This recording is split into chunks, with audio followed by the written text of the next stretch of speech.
¿Qué tal? ¿Cómo están? Me da mucho gusto saludarlos. Estamos grabando el Bote Pronto de hoy. ¿Cómo estás, Ibabel Arroyo? Me da mucho gusto saludarte, Carlos. Te saludo, Rafael. ¿Cómo están? Rafael Pérez Gay, ¿cómo estás? ¿Cómo están ustedes? Muy buenas noches. Quiero que, si pudieras, Ibabel, porque sé que es un tema que a ti te interesa, eh, que dijeras qué es lo que más te preocupa de la próxima desaparición de algunos autónomos. Porque hay unos autónomos, hay otros que son más desconcentrados, con autonomía técnica, etcétera, etcétera. Pero, ¿cuál es la parte que más te preocupa de todo eso? De todos los que van a desaparecer. Fíjate que lo que más me preocupa no es la desaparición de estos organismos, sino la desaparición de sus funciones. Dice el gobierno, los oficialistas, los legisladores, que en realidad esas funciones, por ejemplo, la del Instituto Nacional de Acceso a la Información, el INAI, que se hizo no solamente para proteger los datos personales, que ahorita lo impulsan mucho, Esto pero fue que es muy después, difícil de digamos, ¿no? entender, ¿sí? Sino para que pudiéramos tener acceso a la información pública y saber efectivamente a dónde se fueron los pesos, cuánto le dieron a tal área, a tal dependencia, para qué. Bueno, pues además la idea era que fuera una especie de árbitro. Uno no va al INAI a pedir la información, uno va a la dependencia, al IMSS, al ISSSTE, a lo que sea, a pedir la información y cuando te la niegan, entonces vas con el árbitro que es el INAI y para eso es para lo que se necesitaba que fuera independiente. Entonces lo que me preocupa es que estemos desapareciendo esa función, fíjate que no de entregar información, sino de arbitraje. O sea, alguien que diga, el IMSS no te dio la información, déjame ver por qué, déjame ver si tienes razón. Y si no tiene razón, tengo la facultad para ordenarle que te dé esa información. Y pongo como ejemplo al IMSS, pero en los pasados 6 años, bueno, por ejemplo, la Secretaría de la Defensa Nacional, que ahora parece que ya cambió de nombre, pero la Secretaría de la Defensa Nacional fue obligada en varias ocasiones, en algunos casos no respondió, pero en muchas ocasiones entregó información gracias a que el INAI la obligó. Entonces, eso es lo que me preocupa, que perdamos la función de arbitraje. Si dicen que va a estar la Secretaría de la Función Pública encargada de esto, bueno, pues entonces va a ser juez y parte. Entonces, ya no vamos Bueno, a tener la función de arbitraje. para tu optimismo, esas funciones de arbitraje van a ir a algún tribunal, que van a estar muy bien.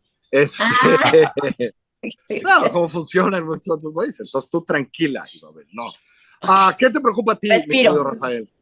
Bueno, yo coincido con Ibabel, pero añado y abundo en lo siguiente. La desaparición de estas autonomías, de estos órganos autónomos que fueron para bien y también para mal, en el sentido de que necesitaban reorganización, muchas de ellas, convierten el panorama político en una concentración de poder y en la ausencia de contrapesos. El INAI es quizás uno de los casos más llamativos y más claros que hay, pues, y tú añades bien, cuando haya un problema vamos a ir a los tribunales y en esos tribunales tendremos ya personas juzgadoras, como se les dice hoy, que habrán sido elegidas por voto popular. De modo que si juntamos Entonces no entiendo qué te preocupa, de verdad. me preocupa mucho que el sistema de contrapesos va desapareciendo vertiginosamente y día a día.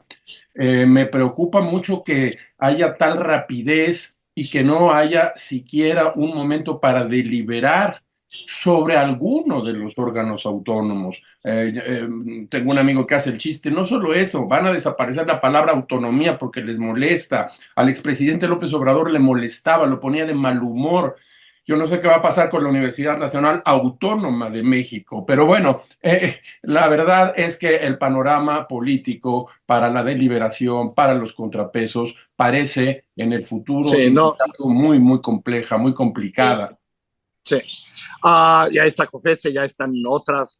La Eh, Comisión Nacional de Derechos Humanos, que no va a desaparecer, pero que también hay que traer la colación, ¿no?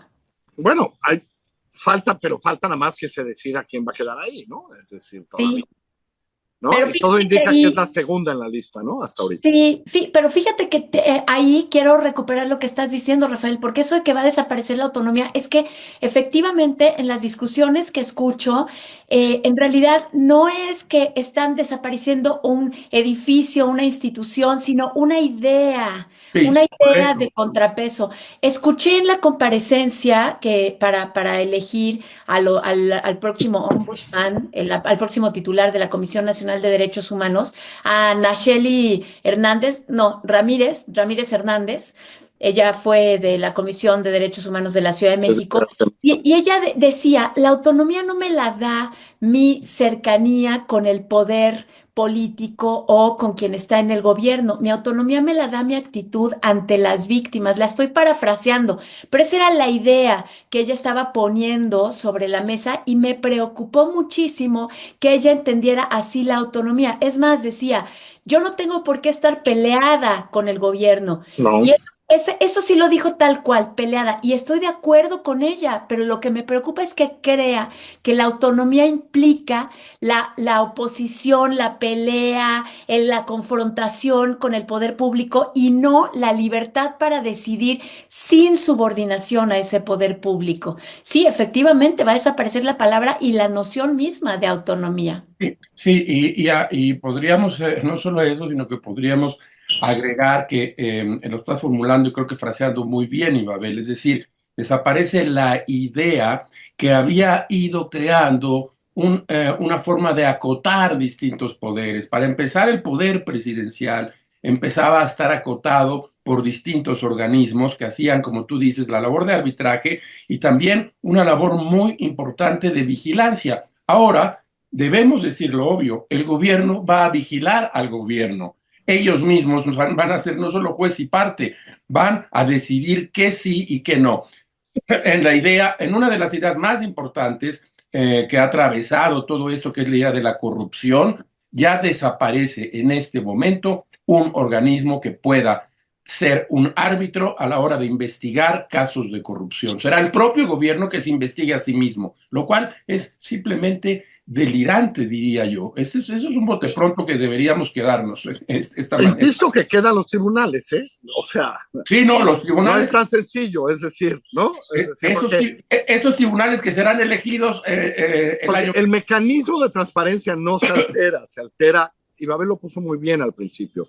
El árbitro cuando algo no funciona, ¿no? Sí, Cuando lo que alguien se estamos queja. quitando, justo lo que estamos quitando es al ente autónomo, al ente que está en libertad de El decidir. árbitro, ¿no? Ajá, el Más allá árbitro de que puede autonomía, decir, no, el árbitro, porque el y el árbitro sistema puede, todo indica va a funcionar, ¿no? ahora, el árbitro puede decir que el ciudadano no tiene razón, que tiene razón el funcionario, o Y que lo ha lo dicho han hecho, muchísimas veces. lo hicieron varias veces, efectivamente, pero, Déjenme agregar a cómo ver, desaparece este de la autonomía. Durante 6 años, el presidente López Obrador intentó y creo que ganó en ese sentido. La autonomía es cara, la autonomía es corrupta, la autonomía está llevada por funcionarios que lo único que quieren es ganar muchísimo dinero, ganar más que el presidente. Durante un sexenio esa idea fue permeando hasta el momento en que hoy estamos asistiendo a la desaparición, tienes razón, no del edificio, sino de las funciones y de la idea misma de la autonomía.